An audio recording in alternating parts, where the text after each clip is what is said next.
Hello student, welcome to my YouTube channel RN education foundation.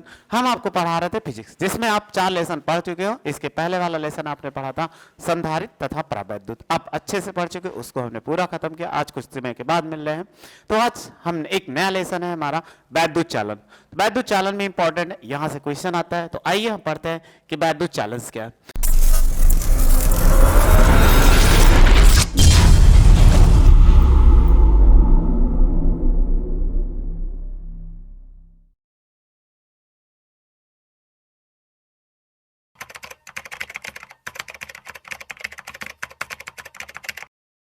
Lesson 5 है वैद्युत चालन। तो वैद्युत चालन क्या होता है? इसमें आवेश क्या होते हैं? प्रवाहित होते हैं। अभी तक हम पढ़े थे आवेश एक स्थान पे क्या एकत्रित किए जाते, स्थिर वैद्युत पढ़ रहे थे। अब आवेश क्या एक स्थान से दूसरे स्थान पे क्या गमन करेगा। जब गमन करेगा तो वो वैद्युत चालन में लिया जाता है। तो किसी पदार्थों में वैद्युत चालन कैसे होता है वो आइए पहले समझते हैं। तो धारा को पहले हमें समझना पड़ेगा। तो पहली हेडिंग क्या है? धारा। एक चीज आप जानते होंगे, ये तो आपको मालूम ही होगा, उसको बताने की जरूरत नहीं है। क्या कि चालक किसे कहते हैं, अचालक किसे कहते हैं और अर्धचालक किसे कहते हैं। ठीक, तो अर्धचालक नहीं बताए थे। चालक तो आप जानते हो, जिसमें आवेशों का प्रवाह सुगमता से होता है उसे चालक है, या वैद्युत धारा का प्रवाह सुगमता से किया जा सकता है उसे चालक कहते हैं। और दूसरा आपने भी बताया था, ये भी जानते हो, अचालक, जिसमें आवेशों का प्रवाह सुगमता से नहीं हो सकता या वैद्युत धारा का प्रवाह सुगमता से नहीं हो सकता है, उसको हम क्या बोलते हैं? अचालक बोलते हैं। अब एक शब्द है अर्धचालक। अर्धचालक क्या होता है? चालक जो होता है, अर्धचालक जो होता है चालक अचालक के बीच की कड़ी होता है। अर्थात ये कभी चालक सामान्य ताप पर क्या होता है कि अचालक की भांति व्यवहार करता है। मतलब सही कमरे के ताप पर अचालक की भांति व्यवहार करता है, लेकिन जैसे जैसे इसका ताप बढ़ाते हुए जाए ये चालक की भांति व्यवहार करने, मतलब वैद्युत चालन इसमें होने लगता है। तो इसे क्या बोलते हैं? हम अर्धचालक बोलते हैं। अर्धचालक के 2 एग्जांपल्स आप याद रखिएगा। एक जर्मेनियम होता है, दूसरा सिलिकॉन होता है। यानी शुद्ध रूप में पाया जाने वाला एक जर्मेनियम और सिलिकॉन। क्या? जर्मेनियम और सिलिकॉन। क्योंकि ये बार बार पेपर में पूछा गया, 2 अर्धचालक के नाम बताइए। 2 अर्धचालक के नाम जर्मेनियम और सिलिकॉन क्या होता है? एक अर्धचालक होता है। इसको जरूर याद रखिए, और भी आपको बताए जाएंगे, परेशान मत होइए। तो आइए हम पढ़ते हैं सबसे पहले वैद्युत धारा। ये आप पढ़ चुके थे, क्लास 10th में भी अच्छे से पढ़ चुके होंगे, वहीं से है। बहुत ज्यादा हमें नहीं परेशान होना है। क्लास 10th में जो आपने पढ़ा था वैद्युत धारा, वही सब पढ़ना है, बस थोड़ा सा हाई लेवल में पढ़ना है। तो आइए हम पढ़ते हैं वैद्युत धारा। तो वैद्युत धारा किसे कहते हैं? तो इनकी परिभाषा तो आपको मालूम होगी। किसी चालक में आवेश के प्रवाह की दर को क्या कहते हैं? वैद्युत धारा कहते हैं। तो हम लिखते हैं परिभाषा, किसी चालक में आवेश के प्रवाह की दर को वैद्युत धारा कहते हैं। क्या कहते हैं? वैद्युत धारा कहते हैं। बस छोटी सी परिभाषा है, आपको ज्यादा नहीं लिखना है, बहुत ज्यादा नहीं पूछा जाता है।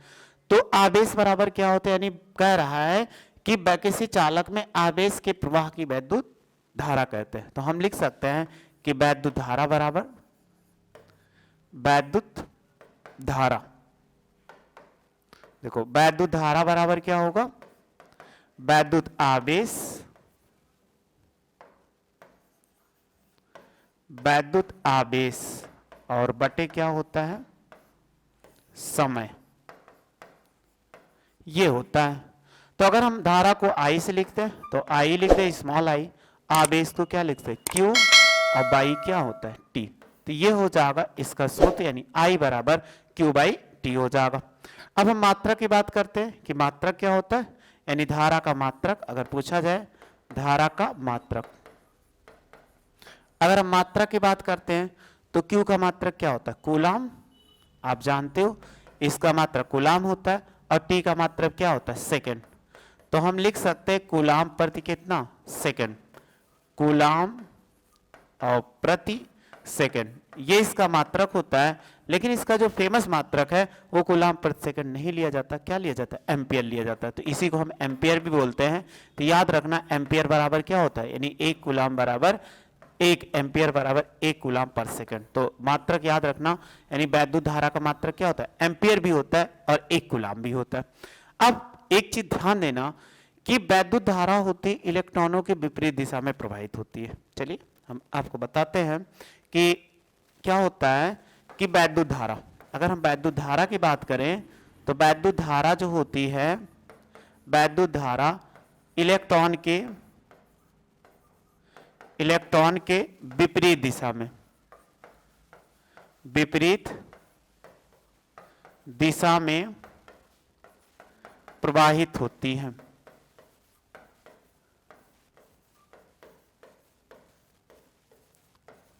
क्या होती है? विपरीत दिशा में प्रवाहित होती है। मतलब अगर इलेक्ट्रॉन्स इधर जा रहे हैं, सपोज कर लीजिए इलेक्ट्रॉन इस दिशा में जा रहे हैं, तो धारा क्या होगी? इस दिशा में आएगी। तो ये याद रखना, अर्थात आपको क्या दिखा? धारा एक क्या है? दिशा होती है, परिमाण तो होता ही है। जैसे हमने कहा एक चालक में I बराबर 2 एम्पियर की धारा बह रही है, अब पूर्व की दिशा में कह दिया ना। तो आपसे पूछे धारा सदिश राशि है कि अदिश राशि है? अब आपके लिए कंफ्यूजन है, ये जरूर ध्यान देना, पूछा जाता है पेपर में कि धारा क्या है, अदिश है कि सदिश है। तो धारा में दिशा सदिश राशि आप पढ़े थे क्लास 11th में, वे राशियां जिसमें दिशा और परिमाण दोनों होती है उसे सदिश राशियां कहते हैं। तो आपने अच्छे से पढ़ा था। तो देखो इसमें हमने दिशा भी बता दिया, ये क्या है? दिशा है ना, क्योंकि अगर इसमें दिशा भी बता दिया और परिमाण हमने कह दिया 2 एम्पियर, तो इसमें दिशा और परिमाण दोनों है। तो आपके लिए एक चुनौती आती है कि धारा कैसी राशि है। तो धारा कैसी राशि है हम यहां लिख दे रहे हैं, अभी आपको दिखा देते हैं। वैद्युत धारा, वैद्युत धारा एक क्या है? अदिश राशि है। क्यों अदिश राशियां हैं अभी आपको बता देते हैं और समझा देते हैं, आप दोनों समझ जाओगे, उसमें कोई प्रॉब्लम नहीं होने वाली है कि कोई प्रॉब्लम। वैद्युत धारा कैसी है? एक अदिश राशि है। फिर सदिश क्यों नहीं हो सकती? क्योंकि सदिश राशियां बताया गया जिसमें दिशा और परिमाण दोनों होते हैं वो सदिश राशियां कहलाती है। लेकिन हम इनको क्या कह रहे हैं? दिशा भी बता रहे हैं कि वैद्युत धारा के इलेक्ट्रॉन के विपरीत दिशा में चलती है और परिमाण 2 एम्पियर। जब दोनों चीज है तो ये क्या हो गए? सदिश राशियां। लेकिन अब कैसे होती, एक एग्जांपल से हम समझते हैं कि अगर आपको कह दिया जाए ऐसे कोई चालक है, जैसे मान लीजिए ये 2 चालक हो गए, यहां से इनके बीच का एंगल जो होगा वो 90 डिग्री का, सपोज कर लीजिए 90 डिग्री का। ऐसे सपोज करते थे इसमें कितना 3 एम्पियर की धारा आती है और इसमें कितना 4 एम्पियर की धारा आती है। तो सदिशों का नियम क्या कहता है कि कोई भी धारा अगर निकाली जाए तो सदिशों के नियम का पालन किया जाए।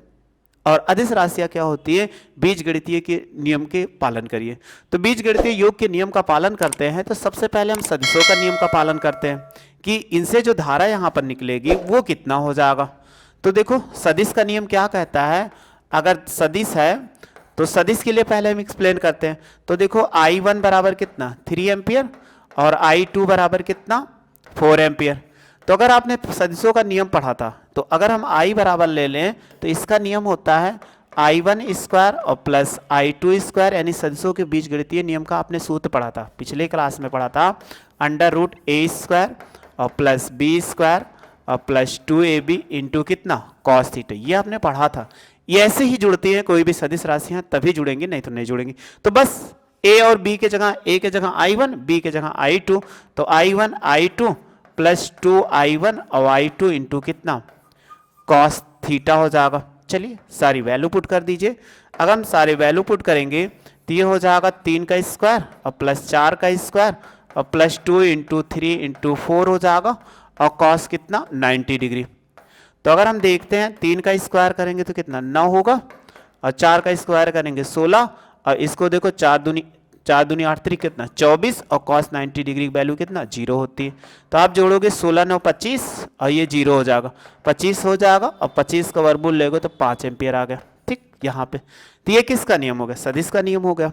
लेकिन अगर हम अदिश का नियम फॉलो करते हैं तो अदिश का देखो, अदिश के योग का नियम फॉलो करो तो अदिश का नियम क्या कहता है कि जैसे का तैसे जोड़ दो, यानी I बराबर I1 प्लस I2, तो ये हो जाएगा 3 और प्लस 4 बराबर कितना 7 एम्पियर। अब दोनों में कौन सही है?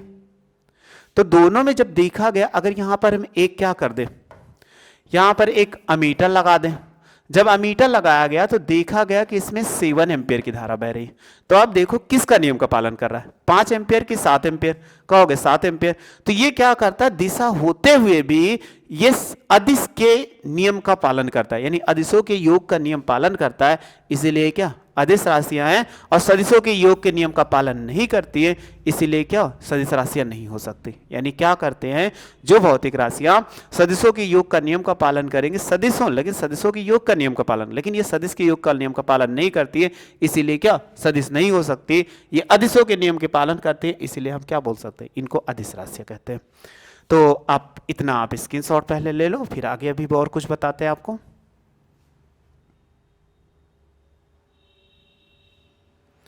यहां तक आप स्क्रीनशॉट ले लिए होंगे।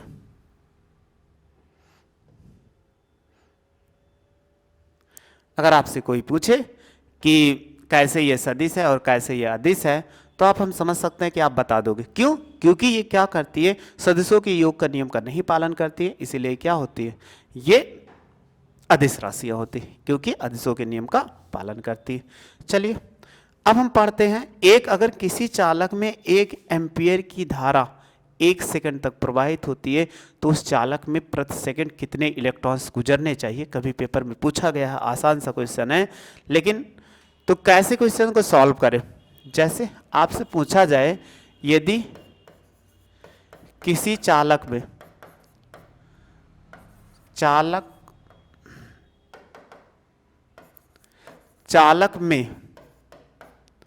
प्रति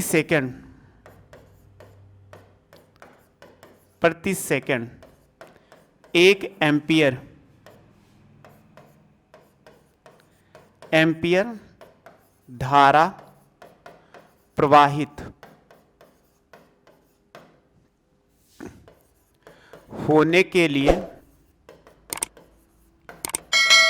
कितने इलेक्ट्रॉन की आवश्यकता होगी, या कितने इलेक्ट्रॉन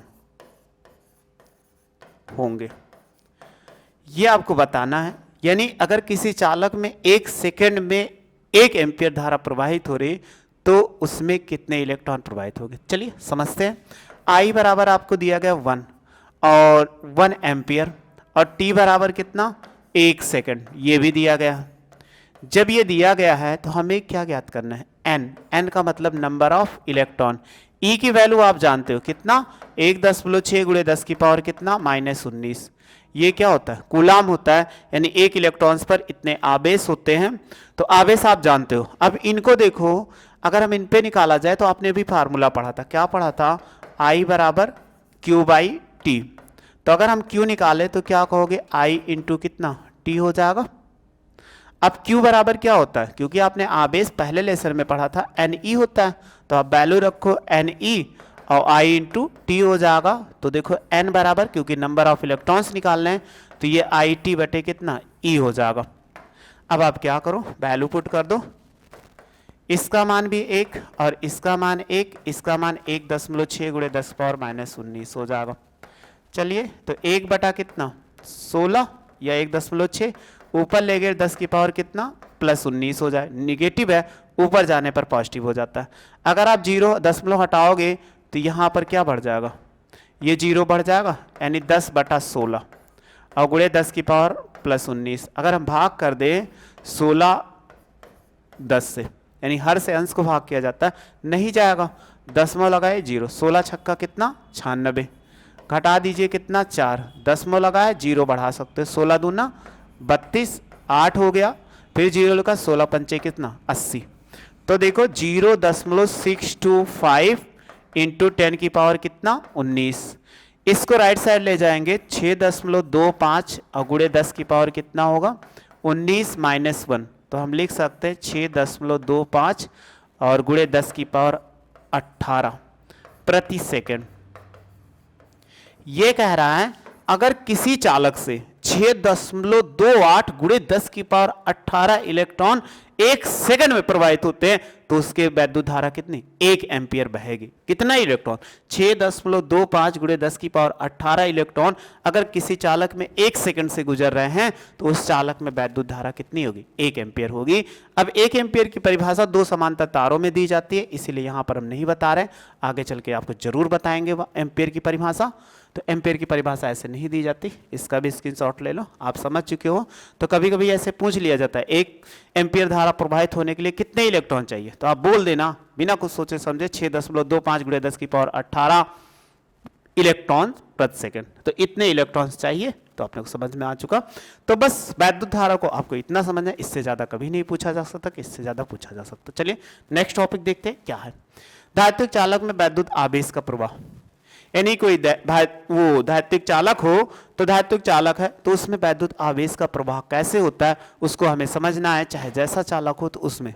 तो एक चीज आपने पीछे भी पढ़ा था, यानी इसके पहले वाले लेसन में संधारित्र में, तो मुक्त इलेक्ट्रॉन्स तो पढ़े होंगे, इसमें कोई राय होगा नहीं।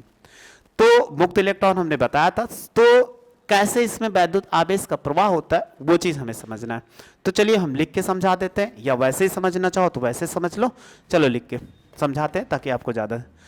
कोई भी पदार्थ है वो क्या होता है, सभी धातुएं क्या होती है, ऐसे लिख देते हैं, सभी धातुएं वैद्युत की सुचालक होती है कि नहीं, सुचालक होती है। और आपने पढ़ा है सुचालक होती है तो कोई भी धातु हो या कोई भी पदार्थ हो वो किससे मिलकर बना होता है, परमाणुओं से मिलकर बना होता है। यानी सभी धातुएं वैद्युत की चालक होती है और वे पदार्थ किससे, परमाणुओं से मिलकर बने होते हैं ना। तो आप जानते हो, ये भी पढ़े होगे केमिस्ट्री में, परमाणु से परमाणु के केंद्र पे एक धनावेशित भाग होता है जिसे नाभिक कहते हैं, अनाभिक के चारों ओर क्या कहते हैं, इलेक्ट्रॉन परिक्रमण करते हैं। तो वही चीज लिखना है, कोई अलग चीज नहीं लिखना है। तो देखो मिलकर बने होते परमाणु के केंद्र पर धनावेशित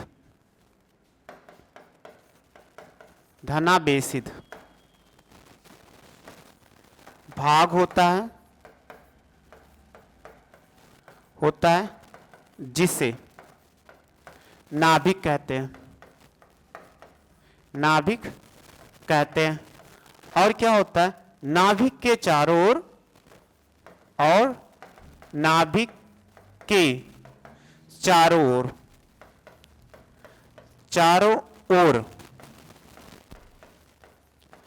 इलेक्ट्रॉन विभिन्न कक्षाओं में क्या करते हैं, चारों ओर इलेक्ट्रॉन, देखो इलेक्ट्रॉन विभिन्न कक्षाओं में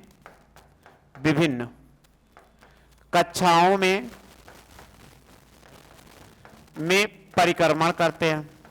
क्या करते हैं, परिक्रमण करते हैं ना, आपने पढ़ा था ये चीज। इलेक्ट्रॉन क्या होते हैं, ऋणावेशित होते हैं, अनाभिक के चारों ओर विद्युतीय कक्षाओं में परिक्रमण करते हैं, जिसके कारण वैद्युत आकर्षण बल से क्या होते हैं, बंधे होते हैं। यानी कह रहा है विभिन्न कक्षाओं में परिक्रमण करते हैं और नाभिक से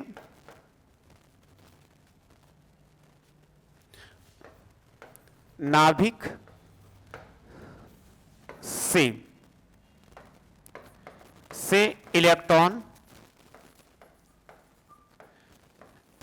है, इलेक्ट्रॉन वैद्युत आकर्षण बल से बंधे होते हैं। ये भी सही है, लेकिन जो इलेक्ट्रॉन नाभिक के पास होते हैं वो दृढ़ता पूर्वक बंधे होते हैं, यानी परबल वैद्युत बल से बंधे होते हैं, और जो इलेक्ट्रॉन नाभिक के दूर होते हैं वो दुर्बल वैद्युत बल से बंधे होते हैं। लेकिन इसी में लिख सकते हैं परंतु जो इलेक्ट्रॉन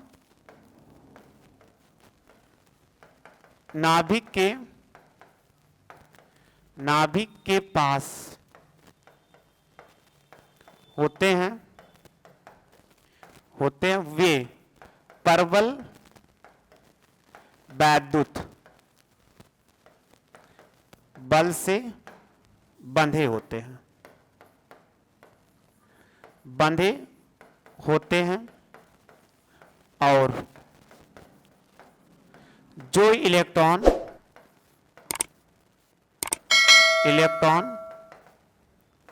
नाभिक से दूर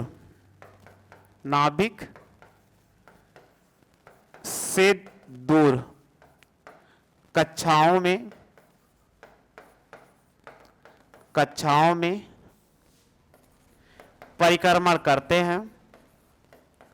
परिक्रमण करते हैं वे दुर्बल वैद्युत बल से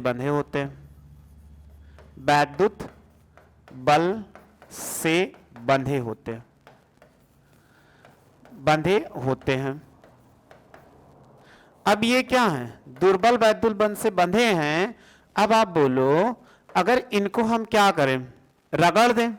जैसे कोई पदार्थ, दो वस्तुएं, आप जैसे हम हाथ रगड़ रहे हैं, ऐसे कोई दो चालकों को रगड़ा जाएगा तो रगड़े जाने पर वो क्या गर्म हो जाएंगे। तो बाह्यतम कक्षा के जो इलेक्ट्रॉन्स होते हैं वो ऊर्जा को अर्जित करके परमाणुओं को क्या कर देते हैं? छोड़कर, उनकी बाह्यतम कक्षा में उपस्थित इलेक्ट्रॉन छोड़कर उस पदार्थ के भीतर यादृच्छिक रूप से क्या करते? गति करते। अब ये नहीं क्या करता है? ये दुर्बल वैद्युत बल से बंधे होते हैं, तो इन पर जब पदार्थों को रगड़ा जाता है, जब पदार्थों को या पदार्थ को रगड़ा या गर्म किया जाता है तो बाहरी कक्षाओं के इलेक्ट्रॉन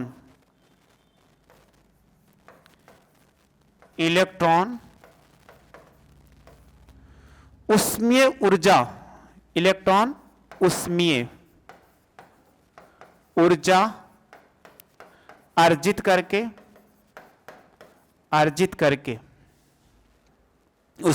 अर्जित करके पदार्थ के भीतर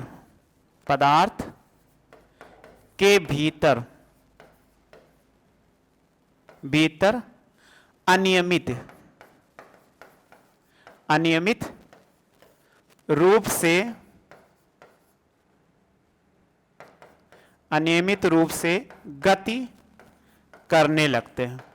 क्या करने लगते हैं? गति करने लगते हैं।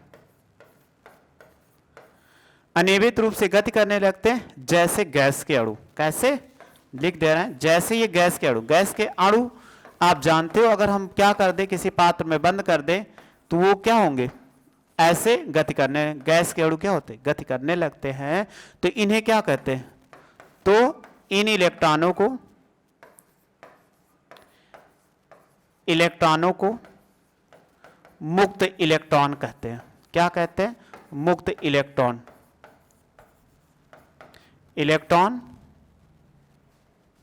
इन्हें क्या कहते हैं? मुक्त इलेक्ट्रॉन कहते हैं।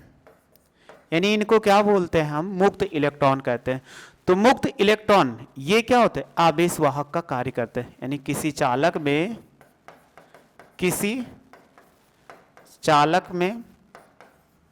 मुक्त इलेक्ट्रॉन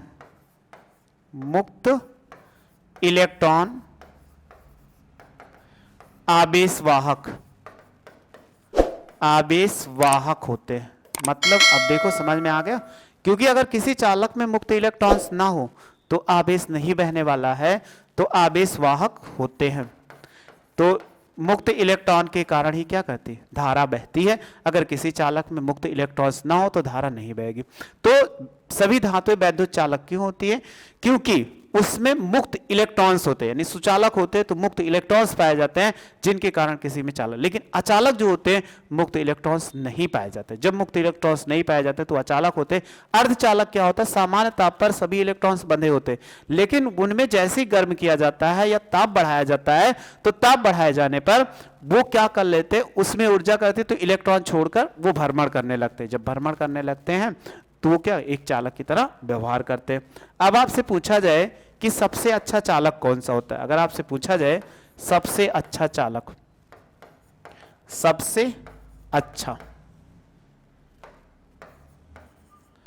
अच्छा चालक का नाम पूछा जाए तो याद रखना क्या होता है, चांदी होता है। सबसे पहले स्थान पे चांदी है, फिर पहले स्थान पे, उसके बाद दूसरे स्थान पे तांबा है, और तीसरे स्थान पे क्या है, सोना है, और चौथे स्थान पे एल्युमिनियम है। यानी ऊपर से क्रम से लिखे हैं तो ये क्या है,